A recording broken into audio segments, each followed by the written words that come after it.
Eden Koz here with Just Be, and we are about to take a spiritual boom. We are at an unprecedented time in human history where we are transitioning from 3D to 5D within the great spiritual awakening. This video and audio podcast is the place for you to find your truth beyond politics, your sovereignty, your voice. Let's kick up your vibration now. By the way, each episode ends with the Just Be practice to do just that. And as we begin the show, just to know a little bit more about me, I'm a soul realignment specialist, meditation master, and dimensional healer. Learn more, and there's merch also at EdenJustBe.com. Let's get this party started. Eden, Just Be, Spiritual Boom, in association with the Grassroots Warriors Network. Tom, welcome. Welcome to the show. How are you doing today? Thank you, Eden. Great to be here. Okay. I'm so glad for you to be here. So we're going to talk, well, there's a lot that we're going to talk about, but basically humanity over profits. That's going to be one of the big things. So let me give a quick update on where I am, and then I'm going to give you Tom's full bio. So Tom, if you can just hang in there for a moment.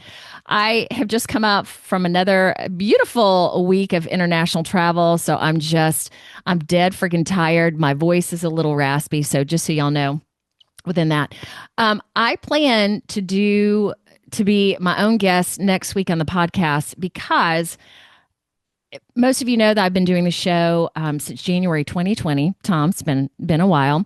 And I did the first show of the podcast talking about why I'm doing this. And it was a lot of the evolution from 3D to 5D, that we're moving more into a heart-based humanity. And within that, we're going to be experiencing a total change within our world. So within that, and through these past 3 years, there are specific things right now that I believe in and I hold value to. So I want to talk about what those are today, and to, as I always talk about, to have discernment with any guests that I have on the show. And I'm really learning through all this too, that we all hold different perspectives and all of this. And I always welcome those perspectives, yet I'm going to hold my voice more accountable to what I believe in as well. And also, one of the big things is anyone that comes in the show, anything that's fear-based or anything, we're going to talk about that, because Tom, my show is all about love and the heart, and I know that's what you come from as well. So I'm so glad to have you here today. I'm also going to give an update on this 4-month relationship that I'm in. So on episode 169, I go into that. This is an evolved relationship, and I want to share where that's going, because it's been such a learning experience for me, and so many of you guys have reached out to me asking me about it. So I want to tell about that, and who else knows what's in store. But now, ta-da, let me introduce Tom to you. And here we go. Okay, so Tom Gegax, chairman of the Gramercy Fund, a socially responsible venture let me start over. A socially responsible venture capital fund investing in over 100 companies that are doing good things in this world. Tom is co-writer, director, and the subject of the new documentary that I watched, and we're going to talk about this today, Confessions of a CEO, My Life in an Out of Balance World. This film is I love this word, crackling critique of corporate America, told through the true story of Tom, a once toxic CEO who transformed from a profits over people, philandering executive to an unorthodox leader. I love that, because I consider myself quite unorthodox. Populist messenger and mentor to American influencers. Okay, so the movie features notable figures like Deepak Chopra, the controversial, which I call beautiful, Robert F. Kennedy Jr., and Blue Zone's founder, Dan Buettner. Did I say that correctly, Tom? Yeah. Excellent. Okay, it is a story of growth, love this, redemption, and the impact of self-awareness on leadership and life, and I'm all about self-awareness. Tom mentored former Vice President Al Gore on his decision whether or not to seek a rematch with George W. Bush, and Deepak Chopra on how to stabilize and expand his fledgling organization. A best-selling author of books including The Big Book of Small Business, he is committed to inspiring positive change in corporate America. Learn more at Confessions of a CEO movie.com. Welcome again. All right. And I wanted to start off right off the bat talking about your voice and what you've been through and what's led to this. Do you mind sharing that to kick us off? I'm happy to. 35 years ago, I had cancer of the parotid area near the throat. And they did radiation. And for 25 years, I didn't have any effect from that. But radiation is the gift that keeps on giving. And That's a beautiful way to describe it. All right. the last 10 years, it has gradually affected my voice. So that's why what you're hearing is not my the voice that I had. Now, in the film, we talk about, I narrated, but we use AI technology to restore to my former voice. And we disclose that, how that works. So there are pluses with AI and there are downsides. But this is one plus.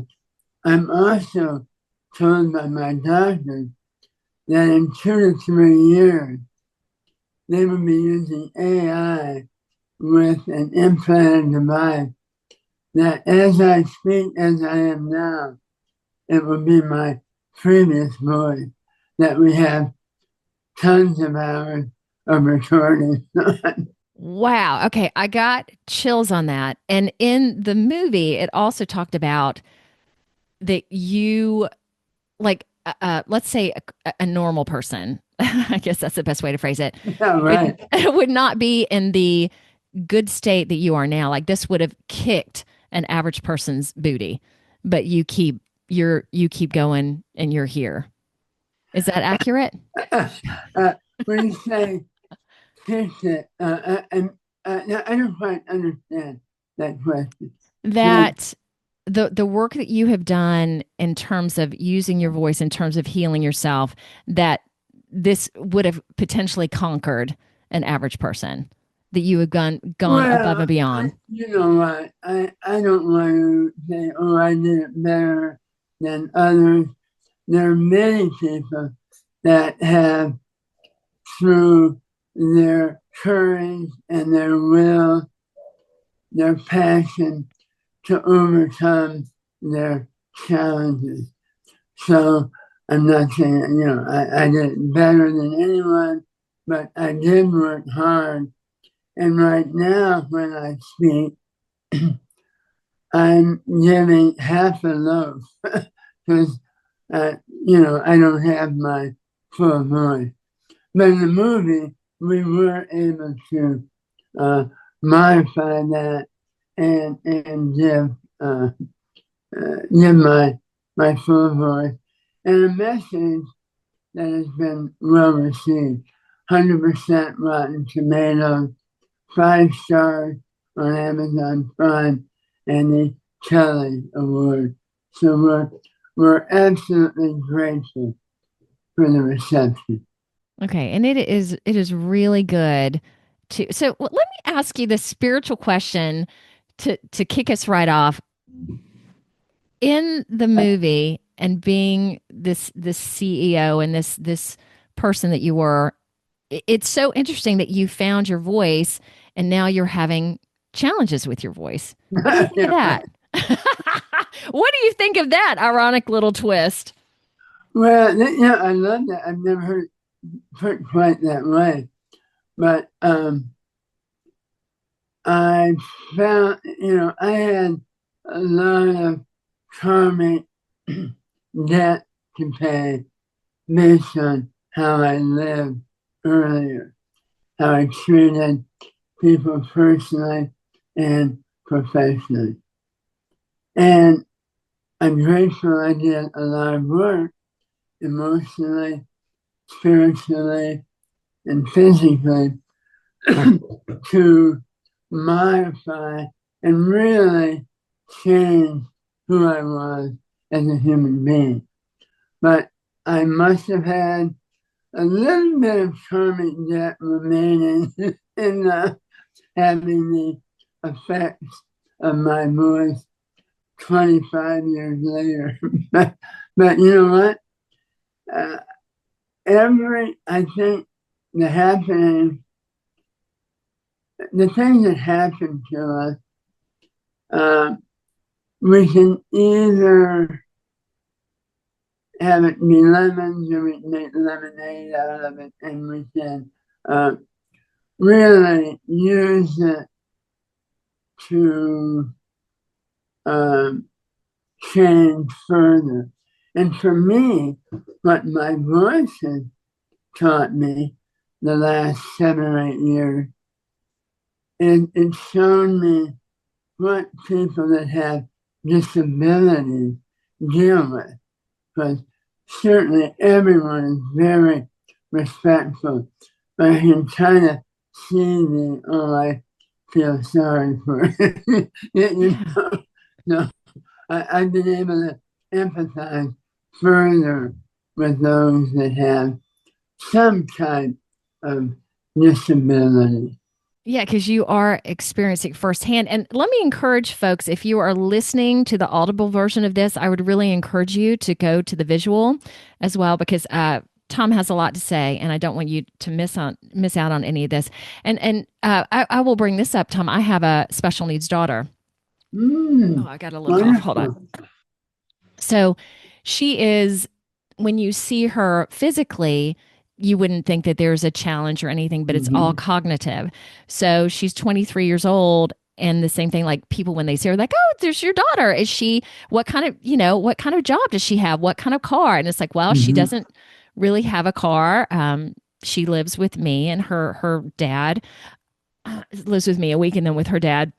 Like there's always this explaining to do because it's so unexpected. Yeah. As well. So what has that done, knowing that you've done so much growth spiritually in just becoming more of a human, and then having this vocal experience where you understand more of what people go through? That's a whole other level. I never Seriously. thought of it that way, but that's a great point. I mean, talk about the ego. Okay, so there's one point in the movie that I really really enjoyed, or when you were let's call it the toxic CEO, and you were being interviewed, and I think there was a manager, someone being you were talking to a manager, someone that he was managing that was smiling, and you were basically like, "Hey, you got to stop that guy from smiling." What I said, hey, Joe's smiling a bit too much. I don't think he's working hard enough. Oh man. Okay. So you can't enjoy your job. All right, let's go into what do you want to start with, Tom? Do you want to start with like growing up in Indiana, your beginnings, or going to Tire Plus? How would you like to start this story? Well, maybe we talk Tire Plus. I started, I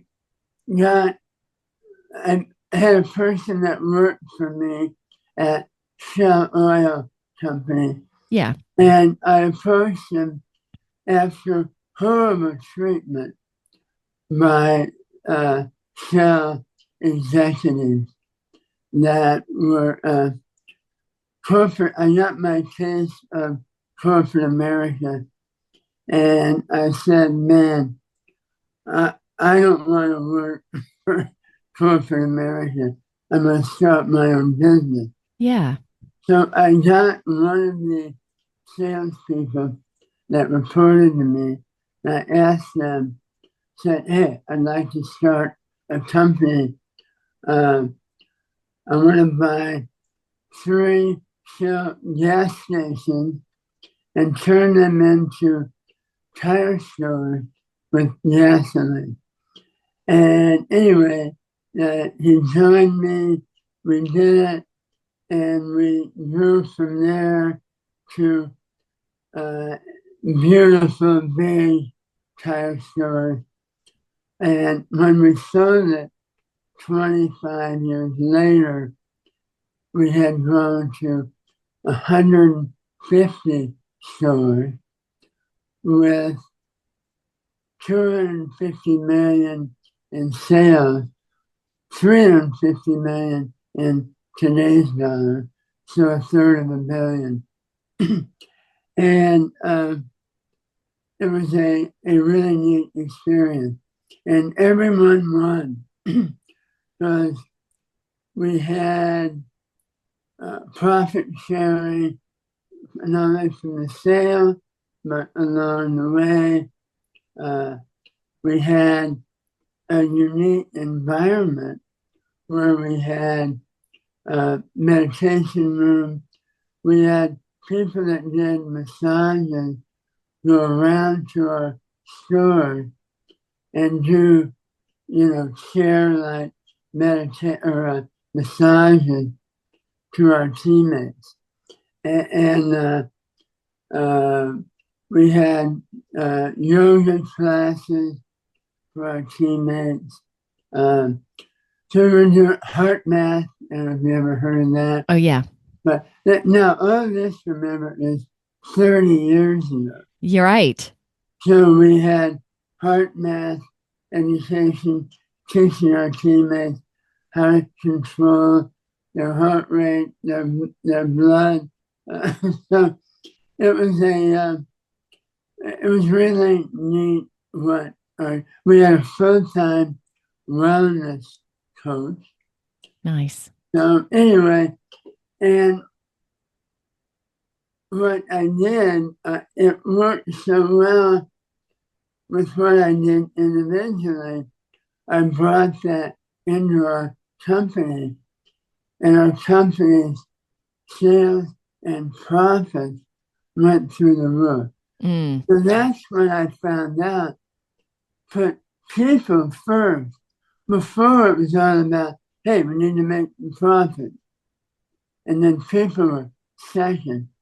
But I flipped that, and it was amazing what happened out of that. And then I took it a third level and brought it into the wider WORLD with books, speaking. I did speeches to many of the major U.S. companies, bring that into their environment. And what city was this in?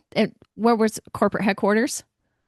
Minneapolis, No. Minnesota. All right, so we're talking Minnesota too, not California or any of the more states you would consider that to happen. I started doing meditation. I'm 56 right now, so I started in my late 30s, and it changed my life. Okay, and knowing that when you first came into Tires Plus and your corporate background, again, you were pretty hardcore leader, like as most leaders were. And then, as I understand it, you started doing therapy in your 40s and 50s, or what how old were you exactly? Yeah, it was 40, In your 40s. 0, that I began my spiritual quest. Okay. I was taught by Deepak Chopra how to meditate. My psychological, in therapy, I had a wonderful woman therapist that is in the movie and actually tells exactly the stuff I was doing. I had to give her permission to do that. Yeah, and you were very clear with what, your actions, and being really truthful and honest with all that, which is, I think, is key to all of this. Okay, when you started that spiritual quest and you started becoming, let's say, whole and figuring yourself out and then translating that into the company, did other people fight you on that initially, or were they just like, yeah, let's do this? Oh yeah, our teammates resisted, and then because I had controlling interest, so no one above me can tell me I couldn't do it. that, That's great. I that, know. see, that's the problem in many companies. Someone can want to do it, Yeah. but they don't have that. But after we got rolling, it ended up that a third their lives changed. They loved it. A third were neutral, hey, it's okay. And a third, and this isn't for me. And that was fine. Mm-hmm. This was not, here's what you have to do. Right. It was a la carte. If you don't want to do any of it, that's all right. But it's there for you if you choose to do that. Right. And basically, this is the culture of our company. This is who we are.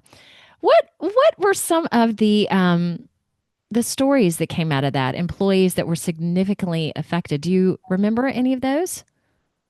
Oh, yeah. I had people say, based on what I learned from you and your philosophy and your psychologist that came in to speak to us, that turned my marriage around. Because I didn't just tell them this. I brought Deepak Chopra in to speak to our employees. I brought John Robbins, the author of Diet for a New America, and really the person that was the pioneer of healthier eating. And my therapist would come in to speak to our company and answer their questions. And we had a flexible employee benefits package that they could use for therapy that we would fund. So we had people that changed their diet. In the movie, our IT coach said, when I came to Times Plus, I weighed 280 pounds. Yeah. Now I weigh 190 pounds. So we just changed many people's lives. And the movie does showcase some of that too. Was there anyone that just really personally just moved your heart? Well, you know, one of the most telling and touching examples. Yeah. One of the wives of our teammate Eric Heimer, his wife was named Gwen, Guen. And at a family, she was very outspoken. And she would rail on me. And one day, a few years after my transformation, at a company picnic, we were talking, and she said, "You really do care about us now." Oh, man. In that made my day. Because you know what? You don't go in and say, "Hey, this is a new me." You know, I just had to change my behavior. It isn't, "Oh, here's the new me." I had to show it, not tell it. And I knew that I was on the right track when Glenn said that. That is really great. That is quite touching. Now, I want to ask you, okay, so right now I'm in Ohio. So right out of Akron. Where are you? Ohio. Right out in North Canton, specifically right out of Akron, Ohio. So like 45 minutes from Cleveland. Right. So I'm aware of right now some the greed and big corporations, how they hurt their employees, hurt the environment. But there are also some local companies right now that I am very aware of that really lack integrity, and it's all about profits. And it's just amazing to see the big guys and the small guys, how everybody is still kind of wrapped into this. We got to make money, we got to be in the sturble wheel, and and that health and mindset is just still seen as really insignificant. What do you see within that right now also being a major problem? And given your experience, what would you say to that? Ooh, that's a big question. Well, I'll say by a few examples of what you're talking about. Okay. And B, I'll talk about a short, what I see as the solution. Okay. So the behavior, a few examples.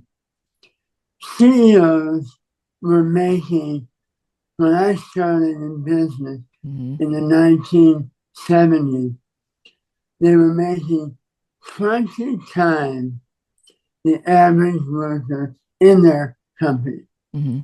I was making 10 times. And hey, that's, I think, deserved. That the CEOs, for what they're doing, deserve to be making more. Yeah. But what's happened today, that ratio has now gone to the average CEO is making 350 times the average worker. 350. And it's like they said in the movie Wall Street, how many yards do you have to see behind? I mean, why do you need that much more money? And to me, it feels better to give than to receive. So I think that greed is a big problem. The other thing, community giving among the big corporations has taken a nosedive. It used to be 2% of their profit. It's now 0.8%. Wow. So it's gone down significantly in what they're giving. Then the third element, they really aren't treating their employees with respect. Profit sharing and pensions, those have gone out the window. They sometimes have some matching 401k, but that isn't near what they used to do. And there also is with consumers, there's a treating their customers poorly. And they do that by hidden fees, by packages that they make a little bit smaller, but the price is the same. So people say, oh yeah, this is it. But they're shrinking their packaging. They're doing many other tricks with consumers. So those are just a few of many examples. The solution, I believe, is more transparency. And I was asked to do and did a feature article in CEO World, WORLD. It's the biggest magazine for CEOs. So I said, here's what you need to do. You need to be more transparent. Not only publishing your financial numbers, but publish your CEO pay ratio, the average worker. Publish your customer happiness ratio. We call it GEI, Guest Enthusiasm Index. Publish your employee happiness index. Mm-hmm. And publish the percent of what you're giving to charity and community. So wouldn't it be neat if those were published publicly? Okay, so is the CEO's salary not public? No, well, yeah, it's public if you search for it, but there's no ratio. Got it. Okay, understood. That our ratio is it 20 to 1, 10 to 1? Got it. Or is it 350 to 1? Why do you think, okay, so we're talking about America here, that Americans are okay with that grievous separation? Because it's throughout most companies right now. It's crazy, and that somehow people let it slide. Or what can people do about this? Well, I don't think they have the awareness that their number is that much more. They just kind of get used to, CEOs make a lot of money, we know that. But whenever they see people that have watched your movie and see that 350 money, hey, that's not okay. Okay. But I don't think even they translate it what that gap is. Okay. Because go ahead. Well, I was going to say that's a beautiful statistic, but when a CEO is making millions of dollars, too, it just seems so clear. But I understand you too. This makes it even crystal clear. Right. Ooh, and you do in the movie too. There's so many great statistics about so many different things, which I think is for a lot of people eye-opening as well. So you feel that people, when they really see the disparity, what can they do about it? Okay, and remember, it's not only the disparity in pay. Yeah, it's the community giving going down. That too, right? It's the customer happiness index and how they're being fluid. It's how employees are being treated. So it's not one. I list 4 elements that makes it not okay. Okay. And what can they do about it? If they're in a company, they can gently manage up. What that means is using a very gentle, appreciative inquiry. Somebody saying to their manager, God, does that feel good that we're doing that? Is that, you think that's a good thing? You're not being judgmental. You're not hammering them, but you're using appreciative inquiry. So that's one element. Or it would be a good idea if we did this. It's all very question. It's not a, hey, we need to do this. No, that won't get you anywhere. But if you have that gentle approach, it may help.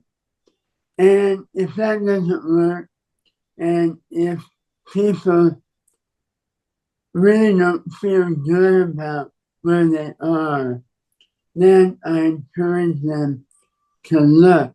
Because there are companies that are more socially responsible, treat their employees better, their customers better. Now, in my mind, they're the vast minority. there are some out there. And also, smaller companies do it better than bigger. And we say that in the movie. Yeah. That there are many smaller companies that do treat employees better, do treat customers better. There's not such an egregious pay ratio. Then, as far as consumers, they can, where they feel good about it, post on their social media some of what's happening with big business. If they see headlines or articles, or if they watch a movie and they see things from that. Or they can boycott certain companies that aren't doing good things. So those are a few things. And Eden, I'm going to tell you, your interview and your questions are extremely well done. I've been interviewed before. My voice went CNN, ABC, NBC, CNBC. So I'm going to tell you, you do it extremely well. Oh, you're touching my heart right now. I appreciate that. I'm being a reporter of fact. Well, man, Tom, I'm going to drink that in, and thank you so much for that. Because when we got to talk initially, I'm like, hey, let me go over these and pronounce some of these names because I'm tired. I'm usually 100%, but I'm like 97%. Well, if you're incredible, and I really mean that from the bottom of my heart. Anyway. Well, thank you. And I totally feel that and trust that what you say is the truth. So thank you. Thank you so much. Thank you for taking it in. Thank you. Hey, and with the Gramercy Fund, knowing that you know some of the companies that are doing good work, can you tell us some of their names? You know, I want to be, I'll tell you some of the names of some of our companies that are doing good things. Yeah. But I really don't want to promote our companies. That's one thing we try not to do. Interesting. Is be self-promotional. Okay. But I will mention two that the owners and CEOs talked in the movie. And one is Turn Signal, where it's a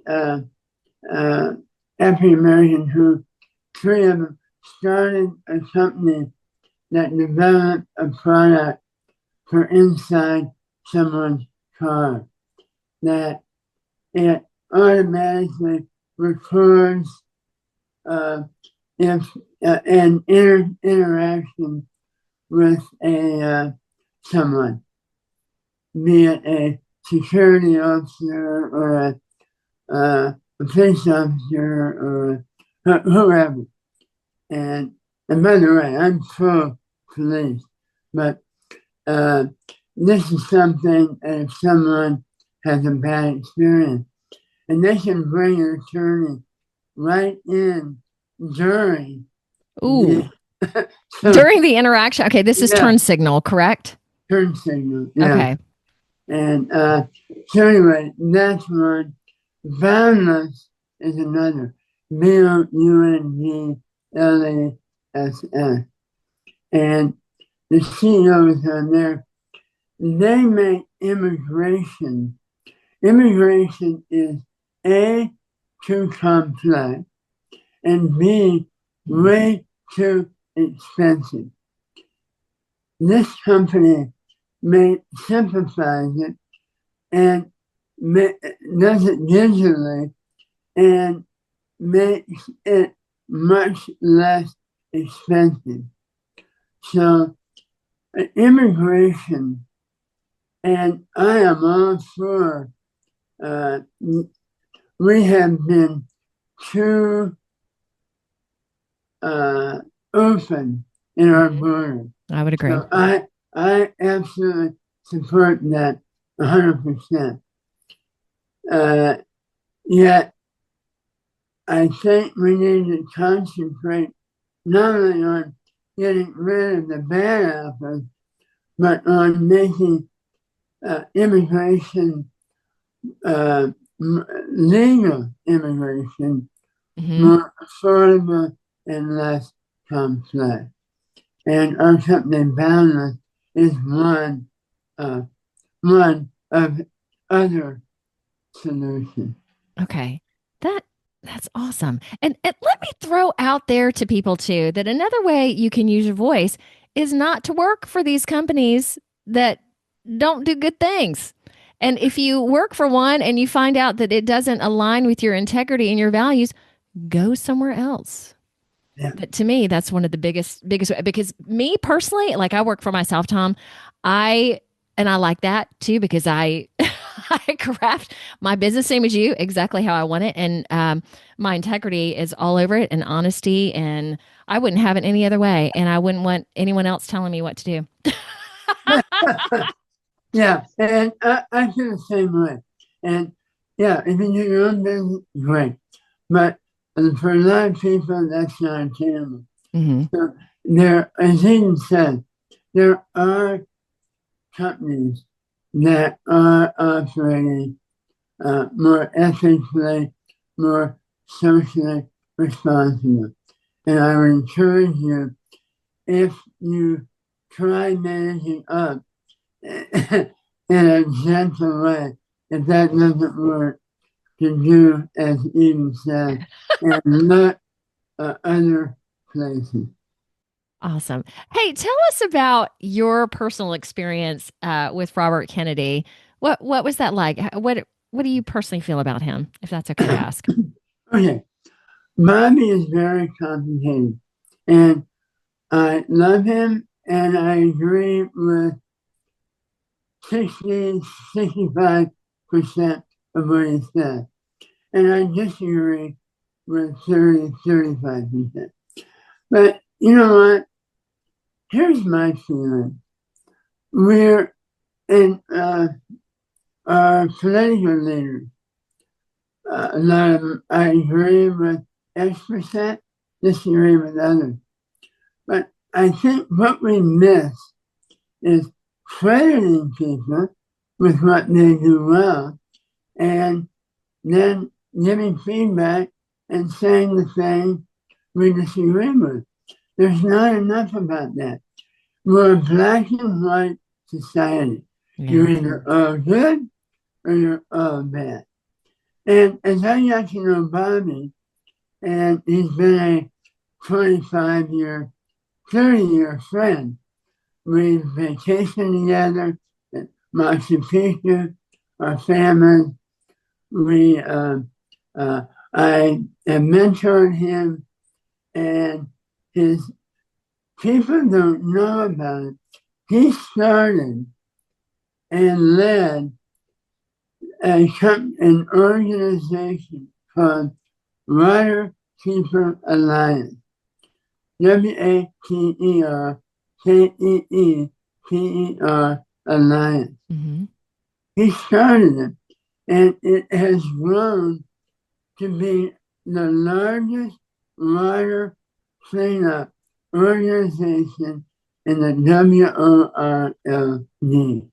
And I was honored to help that growth over that period.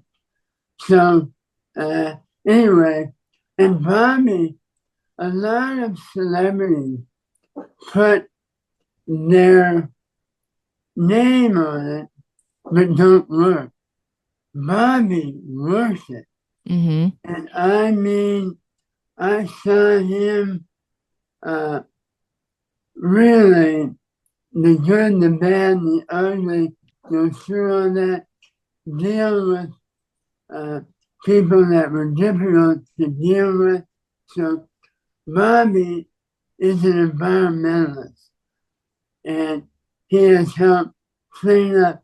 He's taken on these companies that pollute our water and air. Yeah. Nobody knows about this. All they know is an anti-vaxxer. And really, what he is, even though he has misstated it a few times, there are many more times he said, hey, I'm for vaccine safety. And when he talks about, hey, these vaccines are safe, these are so-so, and I believe these vaccines are potentially unsafe. But talk to your own doctor, do your own research. I have doctors, a woman in the movie is president of the Integrative Medicine Institute, and she's a cardiologist and very well known. And she is both into alternative therapy, but very much into traditional. Mm-hmm. And she has told me that many vaccines are great, some are not so great.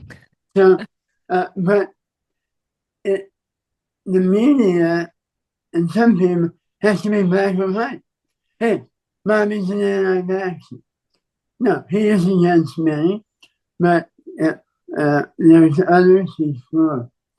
But as I said, I don't agree with everything Bobby said, but he is doing much more good in the world than bad. And it sounds like, would you say he has high integrity? He has high integrity, yeah, absolutely. That said, he has made some statements on, as he was caught off guard, that were inappropriate in my mind. So, but you know what? I forgive him for that.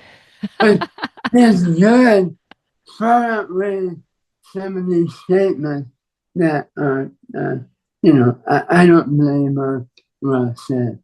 Okay. Well, so it sounds like at the end of the day, he's a very ethical person.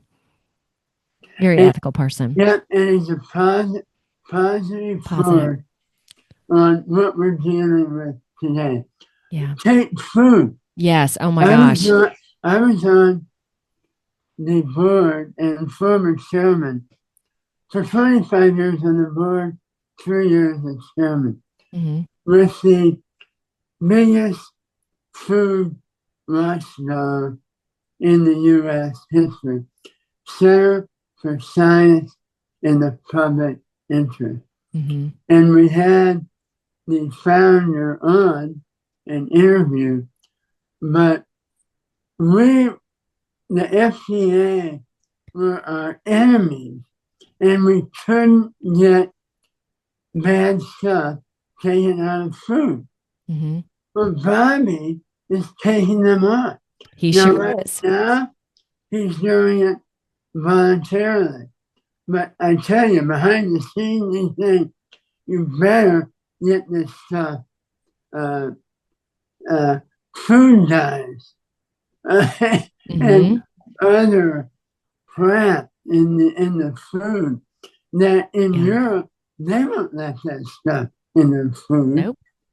So some of the healthy food organizations, they're not giving Bobby enough credit. They're saying, well, he just had to be voluntary. Well, that's his first step. But if they don't do it, he will get tougher and tougher and regulated.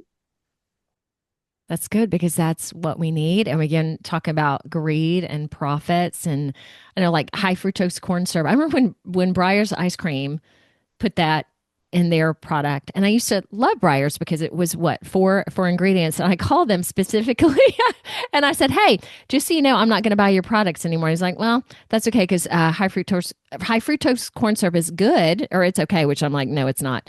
No, And then we just do it because it's cheaper or it's less expensive for the customer. But like right. you were talking about too, being companies that are there for the consumer as well. And so many Americans don't realize what that does to your body. So I am very I know that he's taking on a lot, and this is a that you really have to be driven, and you really have to be a stand-up person to take what he's taking and what he's doing. Yeah. So Amen. yeah, Amen. and it's so neat that you know him personally. Tom, if it's cool, I want to move into the Just Be practice. So this is anything which you've already done so much to help our listeners and our viewers move into more. What would you end us with? What would you close the show out with? Just Be practice. Minute and a half on teaching meditation. Okay, beautiful. Deepak Chopra taught me how to meditate 35 years ago. And it has been an important way. Because to me, we flit about and our minds are going a million miles an hour. Mm-hmm. And it's a massage for our mind if we clear some of those thoughts.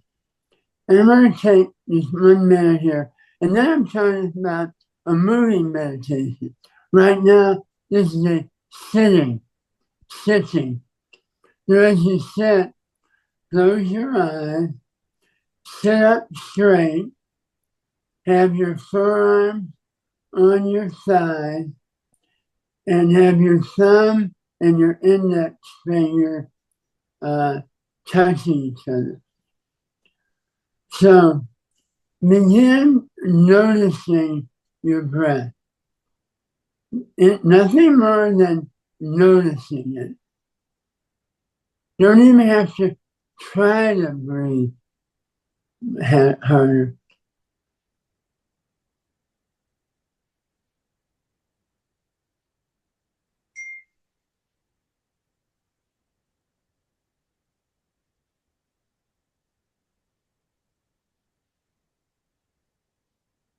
Okay, now as you're noticing your breath, there will be thoughts that will come in.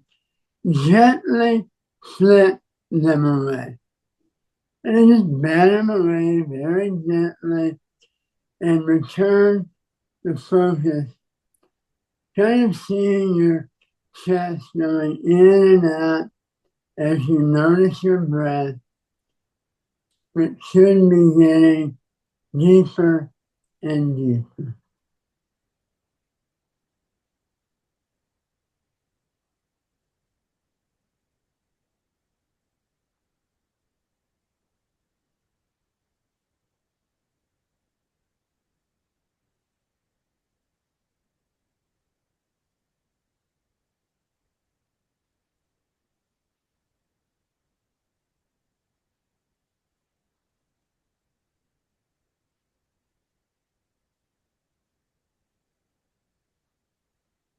Okay, we can gently return to the here and now.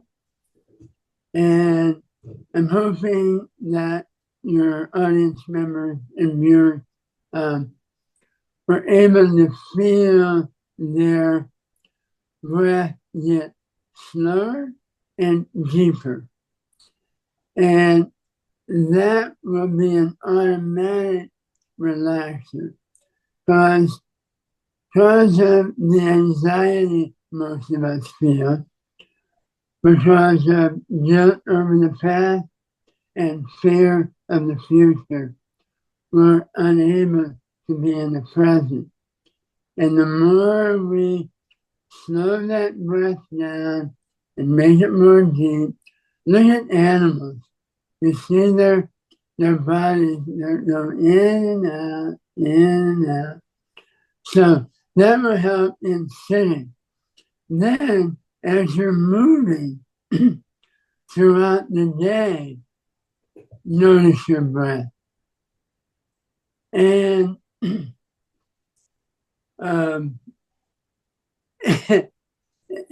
just become aware and try to have a Vader breath. Darth Vader. Mm.